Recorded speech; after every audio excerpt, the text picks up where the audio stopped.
मी आज तुम्हाला माझ्या ज्या शेळ्या आहेत त्या शेळ्यांचं वार्षिक उत्पन्न सांगणार आहे, जेणेकरून तुम्हाला शेळीपालन करणार असाल किंवा केला असेल तर वर्षाचं उत्पन्न तुम्ही सरासरी किती भेटू शकते किंवा जास्तीत जास्त किती भेटू शकते ह्याचा अंदाज तुम्हाला येऊ शकतो। म्हणजे त्याआधी आपल्या चॅनलवरती नवीन असाल तर चॅनलला सबस्क्राईब करा आणि व्हिडिओला एक लाईक करा। आता माझ्या जवळजवळ मोठ्या शेळ्या ज्या आहेत त्या 13 शेळ्या आहेत आणि जसं की जे पण आहेत ते तुम्हाला व्हिडिओमध्ये शेळ्या दिसतात, गावरान शेळ्या आहेत। 13 शेळ्या आणि एक बोकडा आहे। तशी लहान पिल्लं वगैरे पाटी वगैरे ते जास्त आहेत तसं म्हटलं तर, पण मी मोठ्या ठोका पोटफाड्या शेळ्या आपण म्हणतो, म्हणजे ज्या पिल्लं देणारे शेळ्या आहेत अशा माझ्यापाशी 13 शेळ्या आहेत। आता त्यामध्ये 1-2 शेळ्यांना एकच पिल्लू झालं, तर बाकीच्या सर्व शेळ्यांना 2-2 पिल्लं झाली होती। आता हे कदाचित तुमच्यात सुद्धा असं चालत असतं, ते तुम्हाला ह्यातून शिकायला भेटत असेल। जवळ आसपास म्हणजे आपल्या 23 पिल्लं झाली होती। 23 पिल्लामध्ये एक जे पिल्लू आहे ते एक पिल्लू लांडग्यानं नेलं आपलं, म्हणजे राहिली 22 पिल्लं। तर 22 पिल्लांचा आपल्याला बऱ्यापैकी म्हणजे पैसा असं 4000 रुपयानं वगैरे असे पैसे भेटले, म्हणजे आपल्याला विक्रीला 22 पिल्लं सापडली। म्हणजे तुम्ही सरासरी पकडू शकता की 90,000 रुपयाला पण आपल्याला कमीच उत्पन्न भेटलेलं आहे। पण 90,000 रुपये धरून त्याला काय 1000-2000 रुपयाची काही बाब नाही तसं, बरोबर। तर 90,000 रुपये हे झालं आपल्याला 6 महिन्याचं उत्पन्न भेटलं। आणि जवळपास आता इथून पुढं जे येणार आहेत, म्हणजे आता काही शेळ्या वेलेल्या आहेत तर काही येणार आहेत, म्हणजे पिल्लं होणारे आहेत।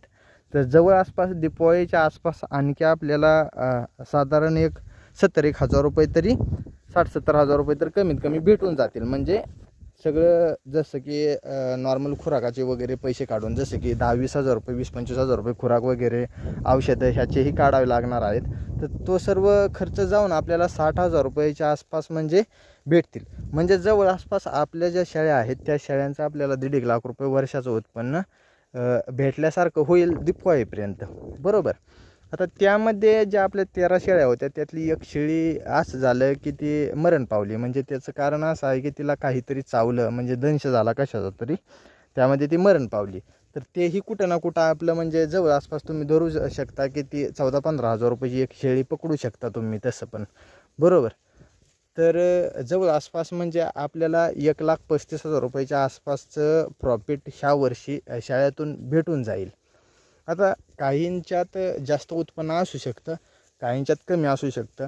ह्या वर्षी माझ्या म्हणण्यानं माझ्याकडे कमी शेळ्या आहेत तरीही मला चांगल्या प्रकारचं उत्पन्न भेटले। गेल्या वर्षी माझं भरपूर प्रमाणात नुकसान झालं शेळ्यामध्ये सुद्धा, पण ह्या वर्षी तसं नाही, शेळ्यामध्ये चांगल्या प्रकारचं प्रॉफिट झालं आहे मला। आणि तुमच्यात कसं होतं की शेवटी जातीवर पण राहतं आणि वजनावरती राहतं।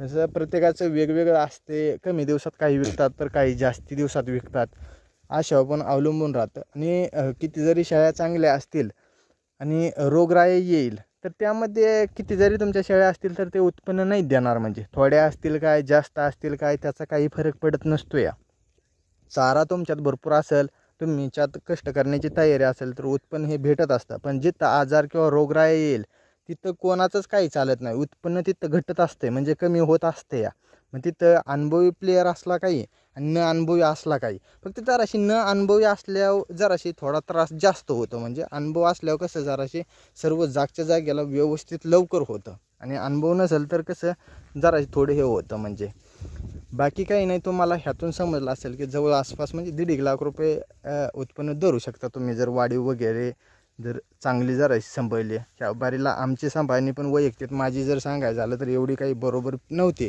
पण जसं की रोगराईनं वगैरे माझं जास्त नुकसान वगैरे पण ह्या वर्षी केलं नाही, त्यामुळे बऱ्यापैकी आणि मी खुश आहे। तेवढं प्रॉफिट मला भेटलं, चांगल्या प्रकारचं प्रॉफिट भेटलं।